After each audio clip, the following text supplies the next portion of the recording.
મોરબીના હરિપુરા ટ્રાન્સપોર્ટના ગોડાઉનમાંથી ફરી એકવાર 10,000 સિરપના જથ્થા સાથે એક ઇસમ ઝડપાયો। મોરબી ડીવાયએસપીએ પત્રકાર પરિષદમાં આપી માહિતી આપતા જણાવ્યું કે બીજી વાર સિરપની 10,000 બોટલ જથ્થો ઝડપી પાડ્યો। મોરબીના લાતી પ્લોટ વિસ્તારમાં શેરી નંબર 1-2 વચ્ચે શ્રી હરિકૃપા ટ્રાન્સપોર્ટ નામના ગોડાઉનમાં નશાકારક કોડીનયુક્ત સિરપની બોટલો નંગ 10,000 કિંમત ₹20,54,800 તથા અન્ય મુદ્દામાલ મળી કુલ કિંમત ₹20,59,800 ના મુદ્દામાલ સાથે એક ઇસમને મોરબી સિટી એ ડિવિઝન પોલીસે ઝડપી પાડ્યો। મોરબી સિટી એ ડિવિઝન પોલીસને ખાનગી રાહે મળેલ બાતમીના આધારે લાતી પ્લોટ શેરી નંબર 1-2 ની વચ્ચે હરિકૃપા ટ્રાન્સપોર્ટમાં એબોટ કંપનીની ફેન્સી ડીલ નામની નશાકારક કોડીનયુક્ત કફ સિરપનો ગેરકાયદેસર જથ્થો પડેલ છે, હાલમાં પણ ટ્રાન્સપોર્ટમાં પડેલ છે તેવી ચોક્કસ બાતમી મળેલ, જે બાતમીના આધારે રેડ કરતા નશાકારક કોડીનયુક્ત સિરપની બોટલ નંગ 10,000 કિંમત ₹20,54,800 તથા અન્ય મુદ્દામાલ કુલ કિંમત ₹20,59,800 નો મુદ્દામાલ સાથે આરોપી આસિફ આમદભાઈ રાઠોડ ઉંમર વર્ષ 40 રહે મોરબી વાવડી રોડ ભારત પાનવાળી શેરી મોરબી વાળાની ઝડપી પાડ્યો। જ્યારે અન્ય એક કિસમ ટ્રાન્સપોર્ટ ગોડાઉનમાં માલિક ગોપાલભાઈ પરબતભાઈ ભરવાડ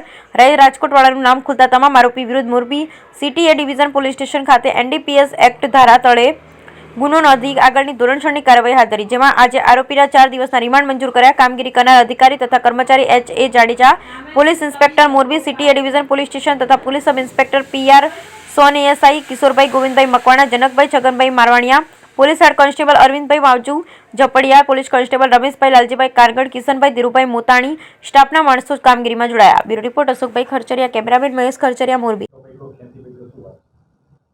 હાલમાં સરકારશ્રી દ્વારા નશાકારક પદાર્થ વિરુદ્ધ ચાલતા અભિયાન અંતર્ગત ઉપરી અધિકારીશ્રીઓ તરફથી મળેલ સૂચના અન્વયે Morbi city division police station નાઓએ મળેલ બાતમી આધારે લાતી પ્લોટ શેરી નંબર 1-2 વચ્ચે આવેલ શ્રી હરિકૃપા ટ્રાન્સપોર્ટ નામના ગોડાઉનમાંથી નશાકારક કોડીનયુક્ત સિરપનો જથ્થો પકડી પાડેલ છે, જે બોટલ નંગ 10,000 જેની કિંમત ₹20,54,800 જેટલી થાય છે, જે બોટલ સાથે આસિફ આમદભાઈ રાઠોડ રહે વાવડી રોડ મોરબી નાઓને અટક કરવામાં આવેલ છે અને આ કામે જે ગોડાઉનના માલિક છે ગોપાલભાઈ પરબતભાઈ ભરવાડ રહે રાજકોટના અટક કરવા પર બાકી છે।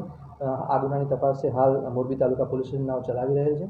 જે આ જથ્થો પકડવામાં આવેલ છે, જે અગાઉ જથ્થો આપણે મોરબી તાલુકા પોલીસ સ્ટેશન વિસ્તારમાં રંગપર ગામની સીમમાં LCB પોલીસે પકડી પાડેલો તે મુજબની નશાકારક સિરપનો જથ્થો જ છે, જે અગાઉના ગુનાની તપાસ મોરબી સિટી ડિવિઝનના PI શ્રી હકુમતસિંહ જાડેજા નાઓ ચલાવી રહેલ હતા। જે ગુનાના કામે ગોડાઉન માલિક રવિભાઈ કંડિયા નાઓને અટક કરી તેમના 5 દિવસના રિમાન્ડ મેળવવામાં આવેલ હતા। જે રિમાન્ડ દરમિયાન એવી વિગત ખુલવામાં આવેલ કે આ જે જથ્થો છે રવિભાઈ કંડિયા નાઓએ ધનબાદ ઝારખંડ મોકલાવેલ છે, તેના આધારે એક ટીમ સિટી ડિવિઝનની ધનબાદ ઝારખંડ રવાના કરવામાં આવેલ હતી। જે ટીમે સ્થાનિક પોલીસ સંપર્ક કરી શંકાસ્પદ ગોડાઉન ચેક કરતા ત્યાંથી 26,000 બોટલ તેની કિંમત ₹54 લાખ થાય છે તે કબજે કરેલ છે અને ધનબાદ ખાતે સ્થાનિક પોલીસે ગુનો દાખલ કરેલ છે। આ ઉપરાંત જે રિમાન્ડ દરમિયાન PI શ્રી જાડેજાને મળેલ હકીકત આધારે PI જાડેજાએ પટના ઝોન નાર્કોટિક બ્યુરોનો સંપર્ક કરતા પટના ઝોન નાર્કોટિક બ્યુરોએ બચવારા જંકશન બિહાર ખાતેથી આવી 90,000 બોટલ કબજે કરેલ છે, જેની કિંમત ₹2.5 કરોડ જેટલી થાય છે અને હાલમાં આ વિશેષ તપાસ ચાલી રહી છે। હાલમાં માત્ર એક જ આરોપીને અટક કરવામાં આવેલ છે। જે આરોપીને અટક કરવામાં આવેલ છે ગોડાઉન ઓપરેટર છે, જે ગોડાઉનના માલિક છે ગોપાલભાઈ પરબતભાઈ ભરવાડ રહે રાજકોટના અટક કરવા પર બાકી છે, જે અટક થયા પછી આગળની રીતે ધ્યાનમાં આવશે। કેટલા દિવસથી આ જથ્થો અહીંયા પડ્યો હતો, ક્યાંથી જે આપણે અગાઉ જે રેડ થઈ હતી એ 4/3/2024 રોજ થઈ હતી। એ અરસા દરમિયાન હાલના જથ્થો જે છે આવેલ હોવાનું હકીકત ધ્યાનમાં આવેલ છે।